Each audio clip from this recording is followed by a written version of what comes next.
एक पुस्तके याला आपण म्हणतो सबसिडरी बुक. SUB.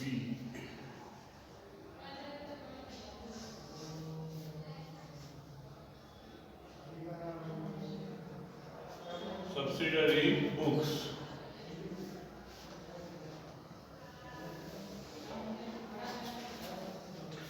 व्यापारात पुन्हा पुन्हा घडणारे व्यवहार.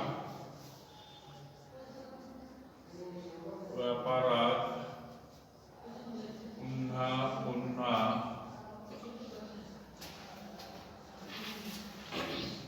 घडणारे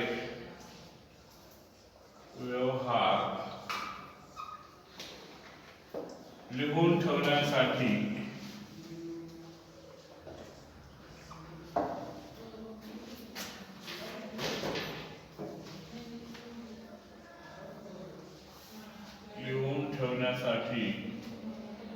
व्यापारी ज्या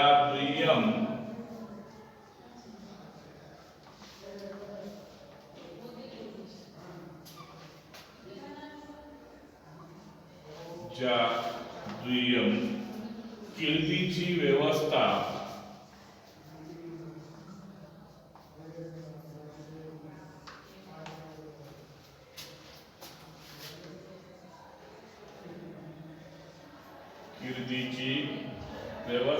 करतो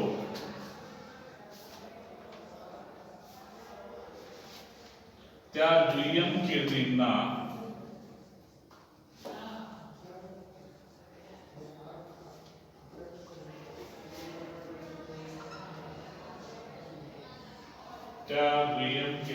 सहाय्यक पुस्तके म्हणतात.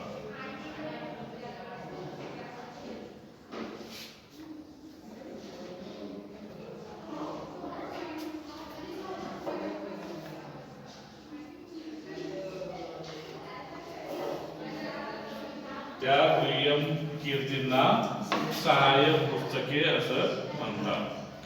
तर आपण पाहतो की व्यापारामध्ये वेगवेगळ्या प्रकारचे पुस्तकं आपण लिहित असतो. त्याप्रमाणे जर्नल अकाउंट आहे, त्याचप्रमाणे लेजर अकाउंट आहे, तेरीस पत्रक म्हणजे ट्रायल बॅलन्स आहे, final account, trading account, profit and loss account आणि नॉमिनल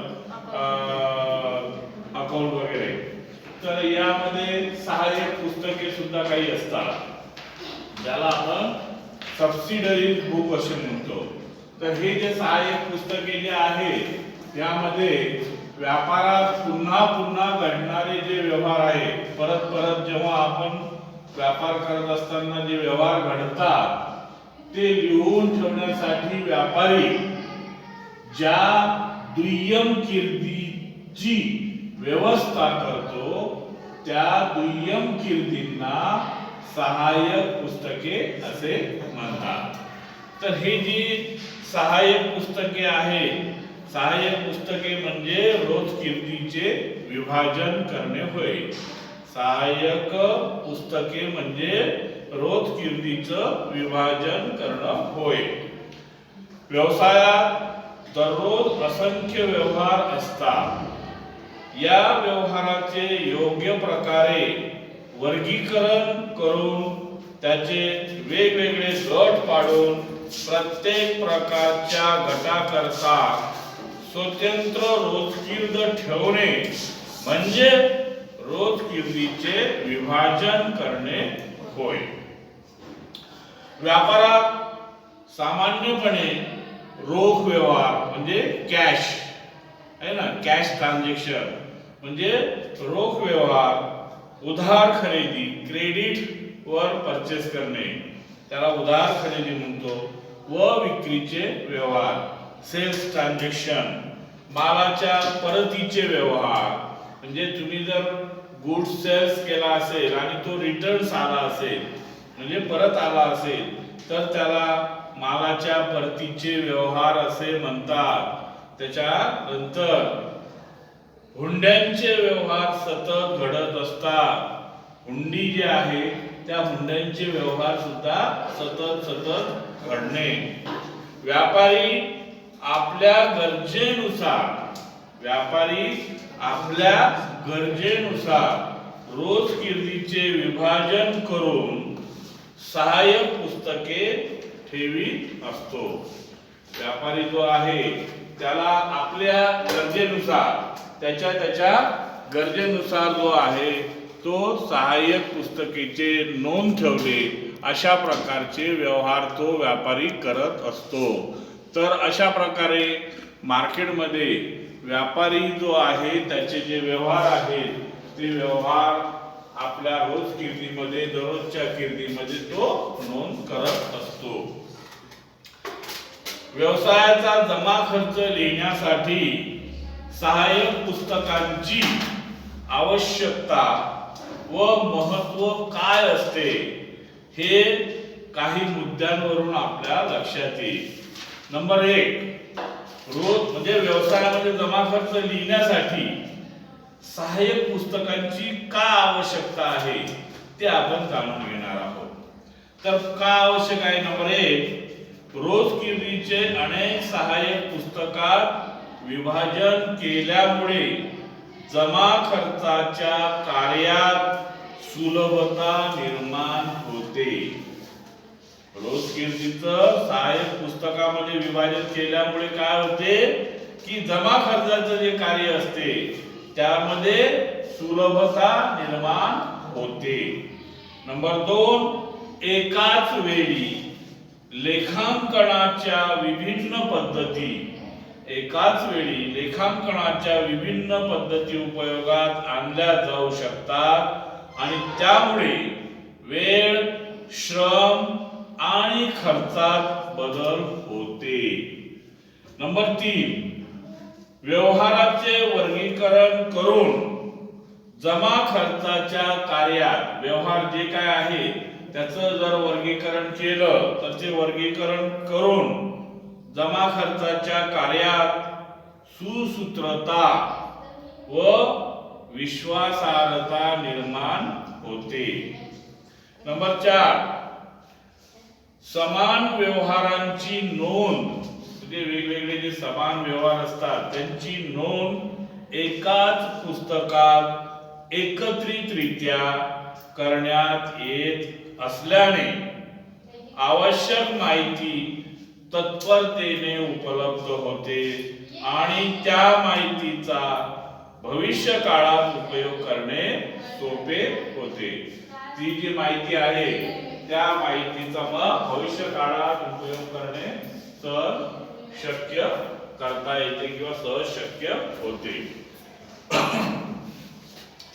त्यानंतर सहाय्यक पुस्तकांचा अवलंब केल्यामुळे सहाय्यक पुस्तक जे आहे जे सबसिडरी बुक्स त्याचा अवलंब केल्यामुळे वेगवेगळ्या वर्षातील खरेदी, विक्री, खरेदी परत, विक्री परत इत्यादी संबंधी आकडेवारी उपलब्ध होत असते आणि ही जी आकडेवारी आपल्याला उपलब्ध होत असते त्याची आपल्याला एक दुसऱ्या सोबत तुलना करता येते.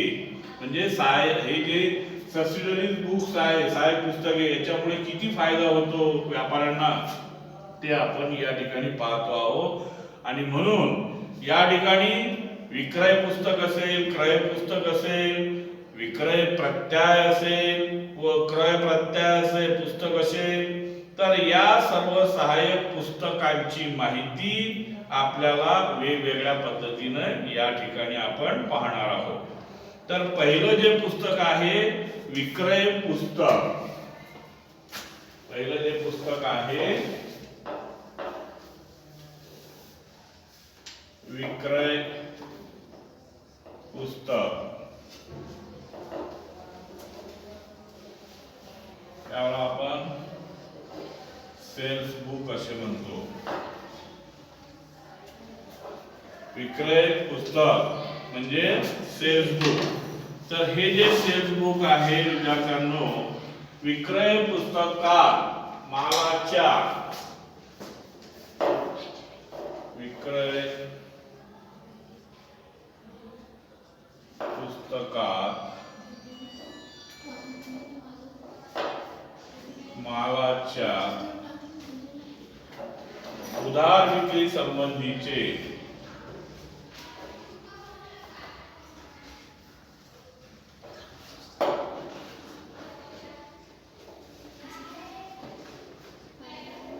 उधार विक्री संबंधीचे सर्व व्यवहार नोंदवण्यात येतात. सर्व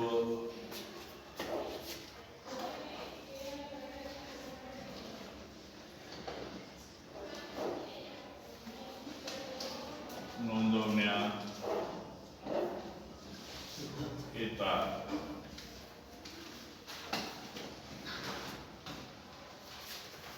ज्या पुस्तकात व्यवसायातील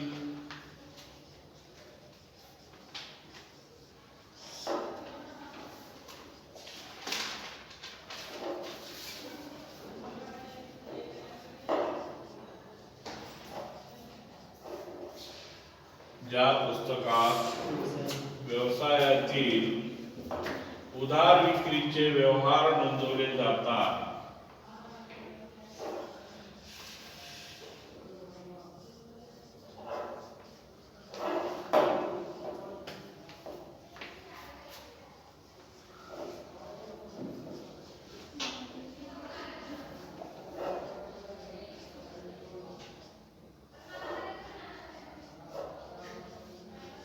उधार विक्रीचे व्यवहार नोंदवले जातात त्यास विक्रय पुस्तक असे म्हणतात. त्यास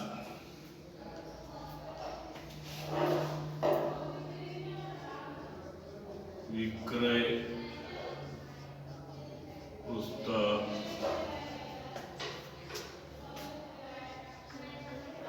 असे म्हणतात.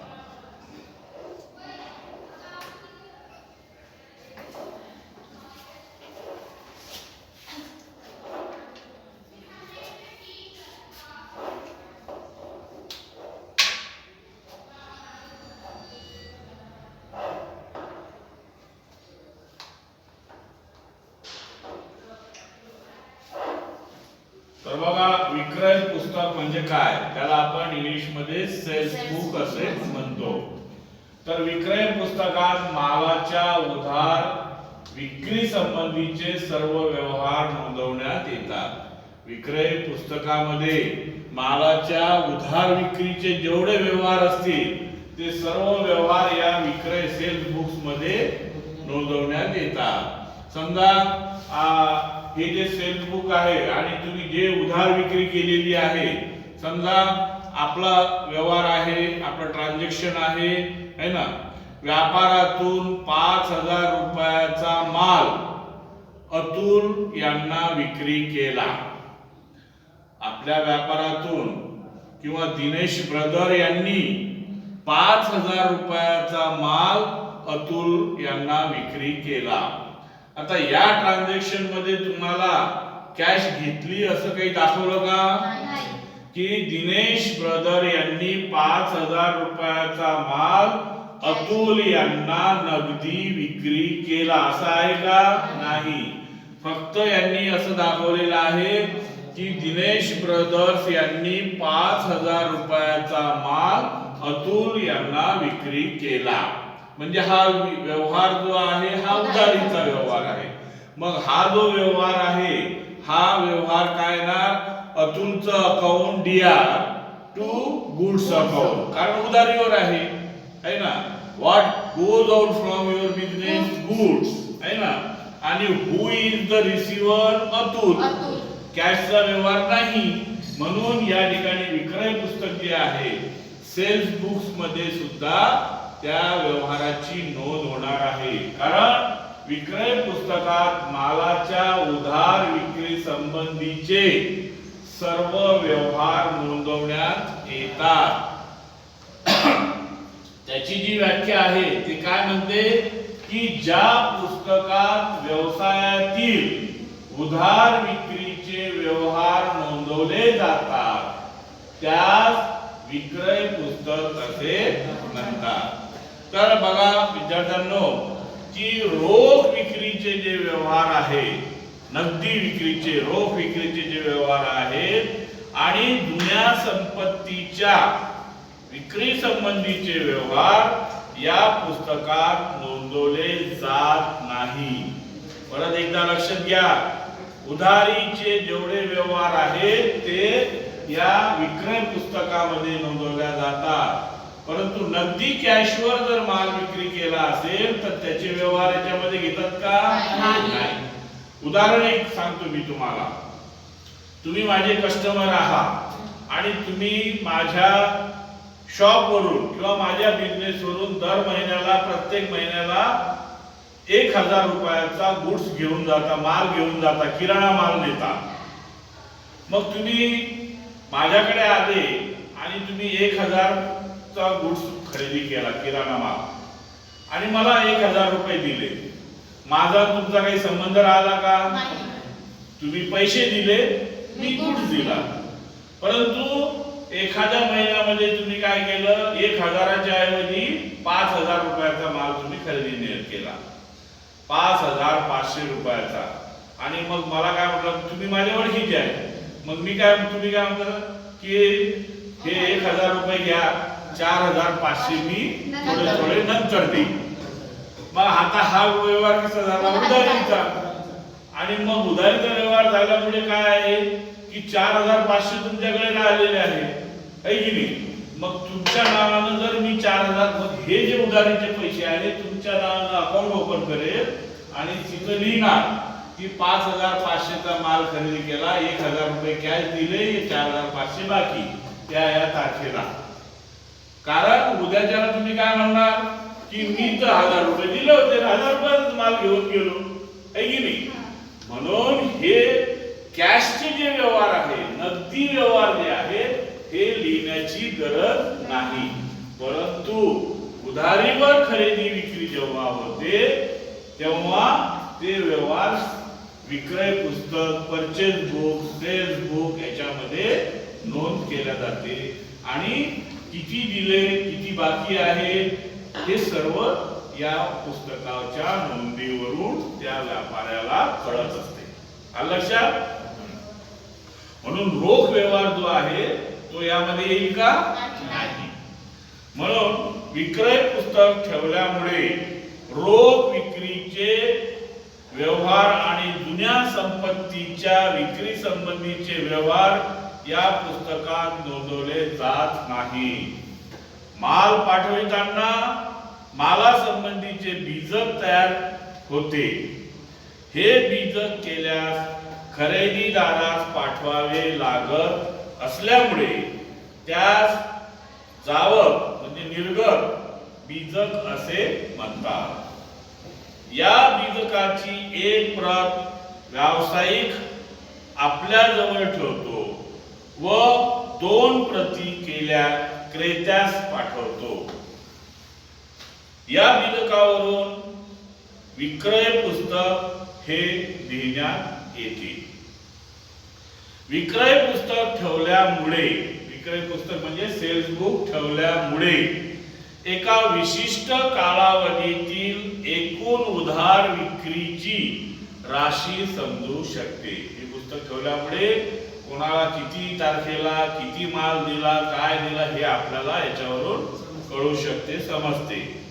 विक्रय पुस्तकात क्रमशः म्हणजे एकामागे क्रमशः दिनांक, तपशील, जावक बीजक क्रमांक, खातेपान क्रमांक, राशी म्हणजे रक्कम, असे एकूण 5 स्तंभ त्या ठिकाणी पाडण्यात आलेले आपल्याला दिसून येतात.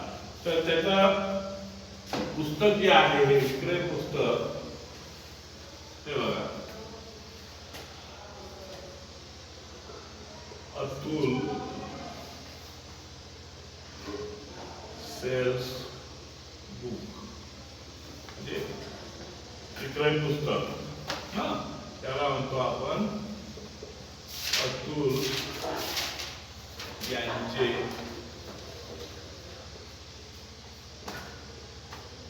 विक्रय पुस्तक. ठीक आहे. आता याच्यामध्ये काय तिकडे टी केलेलं आहे तुम्ही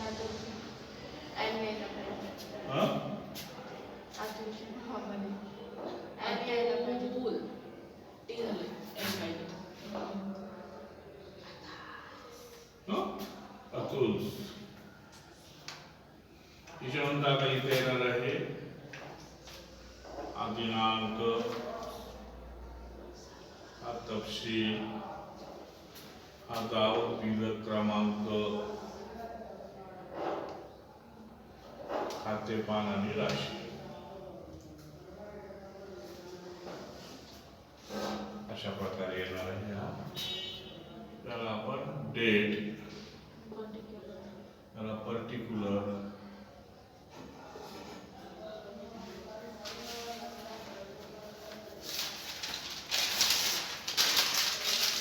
नंबर, खाते पान,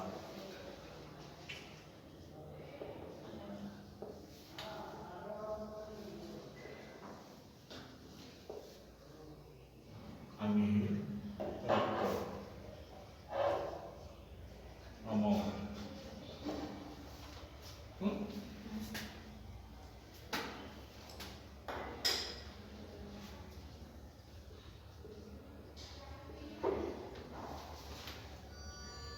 माल घेणाऱ्याचे नाव,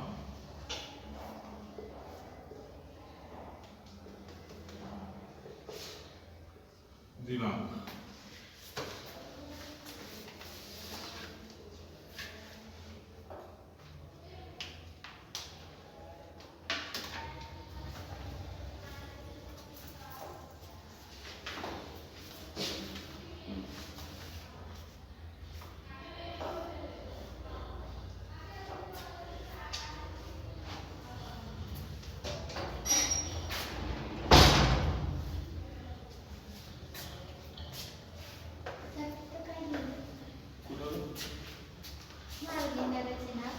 माल घेणाऱ्याचे नाव, ज्याने माल घेतला त्याचं नाव उधारीवर, पर्टिक्युलर त्याला म्हणतो.